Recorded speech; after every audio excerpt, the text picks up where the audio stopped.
So as you play the game and build up new AIC factories, you would eventually get to the point where you have to defend them. So, how do you defend your factories? You play the original Arknights game, but with automatic turrets instead of cute anime waifus. So, as you place down your defenses and get stronger ammunition to fill your opponents with lead or cook them alive for dinner, you realize that some of your towers are just better than others. Before I go over the fraud, I will now introduce you to the main cast of towers that deal damage. First is the Sentry Tower, which is a turret that deals 11,634 physical damage with a 5-second cooldown. It also prioritizes high threat enemies, which makes it great against tankier foes. The Surge Tower, also known as the Tesla Tower in Clash of Clans, shoots bolts of lightning that deals 4,886 electric damage with a 3-second cooldown. While DPS is not as high as the Sentry Tower, it chains to 2 enemies, which makes it great against groups. Then we have the Beam Tower. It shines a light upon heaven that deals a whopping 22,338 electric damage with an 8-second cooldown.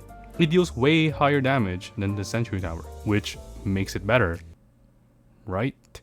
Here is the part where we assess these towers. To make this simple, I will not include the damage type of the turrets and enemy resistances, besides it hardly matters. Feel free to correct me if I'm wrong, but based on using these turrets, I genuinely did not notice it.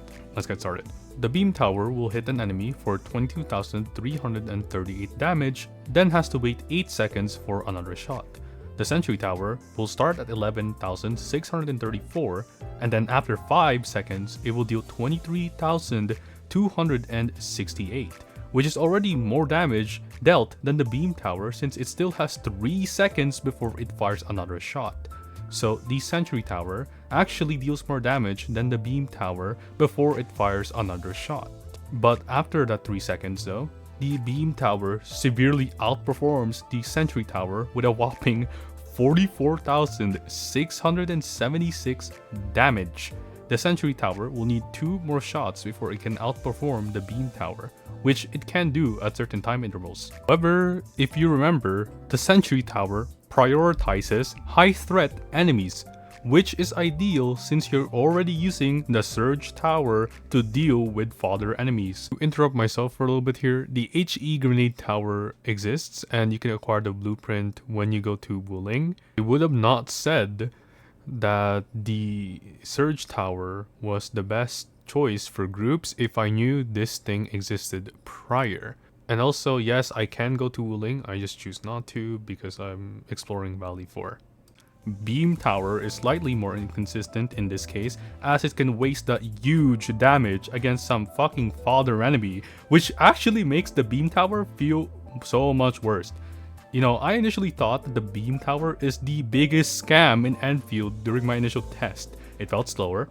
I find that the enemies are basically just walking all over it while the 8-second cooldown is vibing, but after my calculations, I can definitely say that it's actually not that bad. I think both are great as the one compensates for the other one.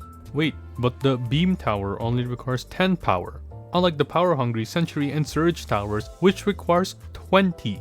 Okay, but like, if you're struggling with power consumption when you have Steel and Ferrium, I genuinely think you have bigger issues than trying to defend your factories to get that tax benefit and some pull currency. Speaking of which, all of them have the same crafting requirement of 20 steel parts, which if you can make steel parts, you should be able to make HC batteries.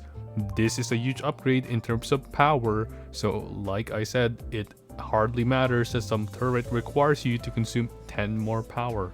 I was initially going to absolutely denounce the Beam Tower to the point where Perlica might have to reconsider its deployment within Endfield Industries, but I realized my calculation doesn't fully support my theory and I already have this script prepared, so I essentially just made this video as a sunk cost fallacy. Did I say fallacy? Fallacy. I didn't want to throw away this entire thing just because my calculations was only semi-supported the fact that the Beam Tower was not worth 20 steel. So is the Beam Tower a scam in Arknights Endfield?